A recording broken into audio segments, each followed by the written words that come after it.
Bismillahirrahmanirrahim. Assalamualaikum warahmatullahi taala wabarakatuh. Uh, Sesi kali ini bercakap mengenai penyebab rasa takut. Sebahagian besar dari kita mengalami ketakutan melampau. Sebahagian dari kita mengalami keberanian melampau. Namun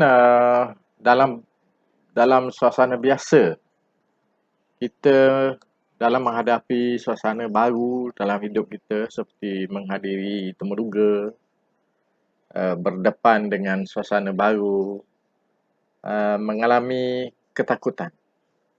Sebenarnya ketakutan ini juga perlu. Cuma masalahnya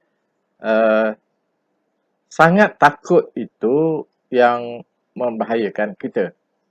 Begitu juga keadaannya di mana kita menjadi sangat berani. Itu pun sukar untuk kita tangani. Namun sebelum kita pergi kepada solusi sederhana atau penyelesaian penyelesaian untuk kita merasa lebih berani sedikit, saya ingin ulas dahulu penyebab rasa takut. Namun sebelum itu saya ingin sebutkan bahawa menjadi terlalu berani itu sama bahayanya dengan menjadi terlalu takut. Seperti mana kita memandu kereta, terlalu laju itu sama bahayanya dengan terlalu perlahan. Jadi apa-apa sahaja yang kita lakukan, solusinya atau keadaannya harus sederhana. Ketakutan yang sederhana mendorong kita berhati-hati. Keberanian kita yang sederhana mendorong kita untuk yakin diri. So, para hadirin sekalian, ada 3 sebab yang saya teliti yang menjadi sebab kenapa rasa takut secara melampau ini.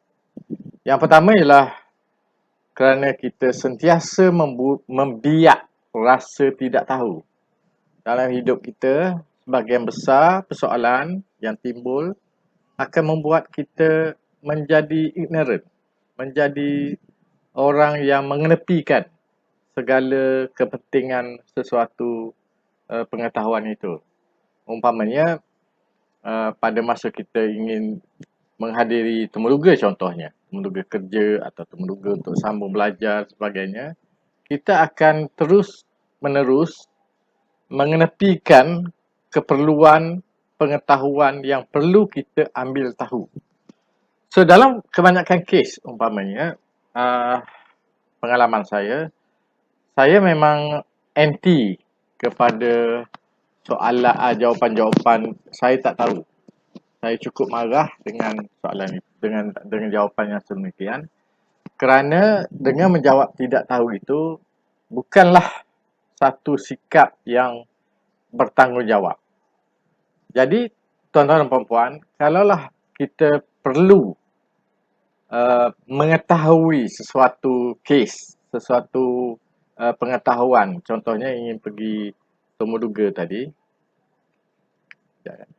Contohnya kita ingin pergi temuduga, kita harus mengambil tahu apa yang patut kita ambil tahu. Umpamanya temuduga kerja. Kita harus ambil tahu sedikit sebanyak tentang latar belakang syarikat. Kita harus ambil tahu tentang operasi utama syarikat. Kita harus ambil tahu tentang komposisi ahli lembaga pengarah. Berapa cawangan dia ada. Apakah keuntungan kasar yang diperolehi tahun-tahun yang lalu. Apa strateginya. Apa visi dan misi syarikat itu ditubuhkan dan sebagainya. So, pengetahuan asas ini membuat kita merasa lebih bersedia untuk bercakap dalam konteks organisasi yang ingin kita sertai. Begitu juga dengan kalau kita berhadapan dengan temuduga untuk menyambung pengajian di peringkat lebih tinggi dalam mana-mana institusi pengajian tinggi. Jadi kita harus ambil tahu apakah komponen pelajaran yang ditawarkan oleh oleh universiti yang berkenaan, berapa tahun jangka masa, berapa ramai pelajar senior kita umpamanya, dan beberapa item lain yang boleh kita dapati secara mudah saja sekarang di mana-mana angka Google. Jadi untuk sebab yang pertama, iaitu membiak rasa tidak tahu, jangan biar perkataan tidak tahu ini tumbuh subur dalam diri masing-masing. Ambil tahu, jangan tak tahu. So, sebab itu jawapan kalau pelajar saya memang saya halau keluar bila setiap kali saya tanya dan jawapannya adalah tidak tahu. Saya biasanya akan minta pelajar ini sebagai syarat utama pelajar saya lah membunuh tidak tahu.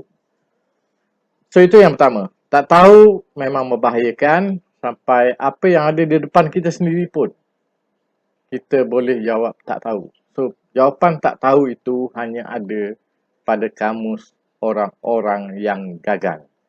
Dan semakin banyak kita menyebut tidak tahu untuk jawapan-jawapan rutin, semakin kita ignorant, semakin kita merasa selesa dengan tak tahu, dan akhirnya ia akan membunuh kita di satu ketika akan datang. Itu yang pertama. Yang kedua, tuan-tuan dan puan-puan, penyebab rasa takut ini ialah berfikir secara berlebihan. Overthinking. Perkataan overthinking itu membuat kita merasa tak wajar kerana berlebihan.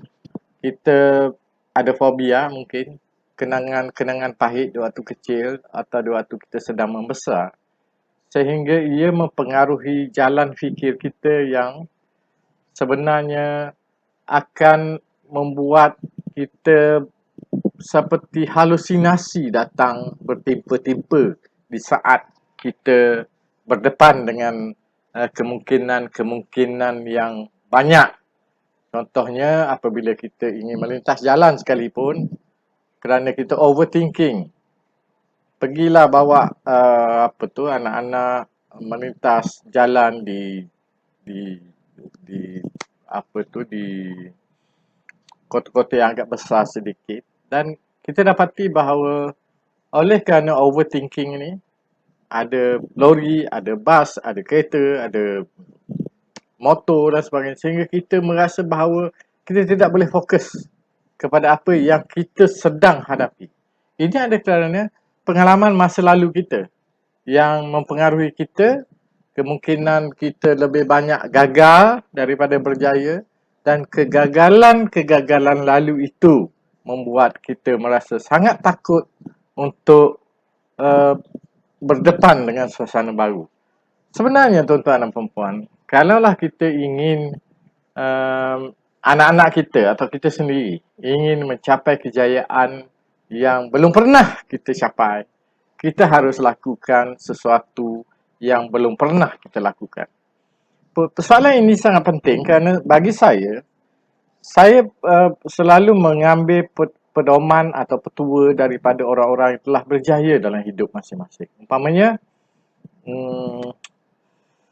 Alexander Graham Bell, apa katanya untuk setiap kali kegagalan dia mencipta telefon? Kan? Berapa kali dia mencipta telefon? Tak silap saya, 1999 kali. Percubaan untuk mencipta telefon, bukan telefon bimbit, telefon yang mula-mula dikeluarkan.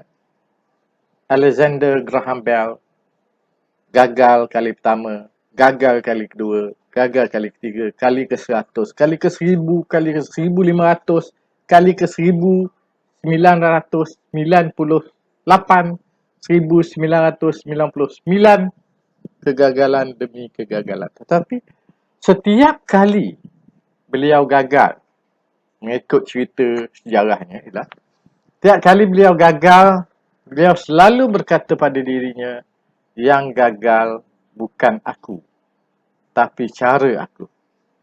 So, semakin banyak aku membuat cara melakukan cara yang belum berjaya, semakin aku hampir kepada cara yang boleh mendatangkan kejayaan. So, overthinking kerana masa lalu. Kerana masa lalu. Overthinking, berfikir secara berlebihan, kita dikepung oleh pengalaman lalu, tetapi kita tidak boleh keluar untuk mendapat sesuatu yang kita nak sekarang. So,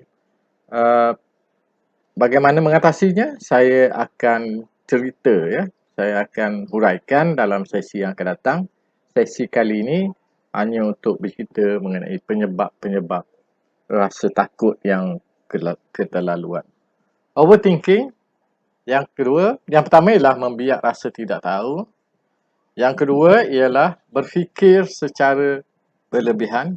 Kadang-kadang setengah yang kita fikir tentang kemungkinan-kemungkinan yang berlaku pada kita kalau kita gagal, itu agak melampau, agak tidak masuk akal, agak keterlaluan. Yang ketiga ialah niat yang tidak jelas, hasrat yang tidak jelas, niat yang tidak jelas. Dari segi hasrat yang tidak jelas ni, pengalaman saya sewaktu muda dahulu, sekarang pun belum tua, ialah bagaimana saya pergi minta kerja, tetapi bila pegawai yang berkenaan tanya saya, kerja apa you nak? Saya kata ikutlah kerja apa-apa pun. Itu tak boleh. Tak ada lah tu. Kan? Tak ada. Sebab saya tak jelas apa hasrat saya. Kalau saya nak minta pegawai akaun contohnya, cakap saya ada pegawai akaun kosong. Sebab kalau saya memang ada pengalaman sedikit sebanyak dalam bidang perakaunan contohnya, saya tak mungkin diberikan peranan untuk pegawai pemasaran. Sedangkan yang ada kosong di syarikat tertentu itu ialah pegawai pemasaran. Jadi hasrat itu kena jelas dan menyatakan dengan tepat, kerana tidak ada seorang pengurus yang mengambil staf atau kaki tangannya dalam keadaan dia sendiri ragu-ragu. Kecuali anak beranak dia, itu kita lain lah kan. Itu. Hasrat itu kena jelas. Kalau yang minta pegawai akaun, pastikan kemahiran kita, kelayakan kita mencukupi dan kita nyatakan dengan jelas hasrat itu. Itu dari segi hasrat. Dari segi niat. Niat itu juga tuan-tuan dan puan-puan harus jelas.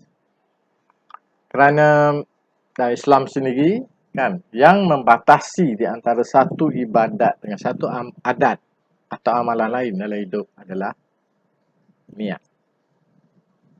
Niat yang salah tidak dianggap sebagai ibadat dalam Islam.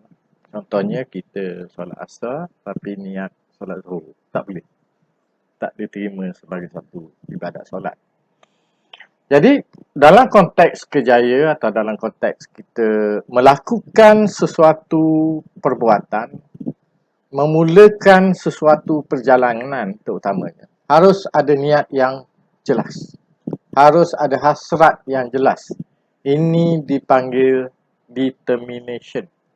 Tanpa determination yang jelas, tanpa niat yang jelas, kita berada pada 50-50 kejayaan. Itu kalau diberi peluang. Betul lagi kalau tak diberi peluang. So, sekali lagi saya ulangi, dalam konteks ini, penyebab rasa takut, kajian saya ringkaskan kepada 3, iaitu membiak rasa tidak tahu. Hari-hari kita bercakap mengenai aku tak tahu. Tak tahulah. Macam mana lah, tak tahu lah. Kau tahu apa? Tak tahu, tak tahu. Jadi sebenarnya bukan tak tahu dan tak ada semua orang tahu pun. Tetapi tolong jangan jawab tak tahu. Jawablah untuk menzahirkan peribadi kita yang lebih bertanggungjawab. Ambil tahu. Ni nombor 1. Nombor 2, penyebab rasa takut adalah overthinking. Berfikir secara berlebihan dalam konteks yang tidak sesuai dengan apa yang bakal kita hadapi. Yang ketiga ialah hasrat atau niat yang tidak jelas. So, sehingga kita berjumpa lagi dalam siri seterusnya yang mana saya akan menghuraikan atau mencadangkan kepada tuan-tuan dan puan bagaimana menangani perasaan takut yang keterlaluan. Sehingga itu, Assalamualaikum warahmatullahi wabarakatuh.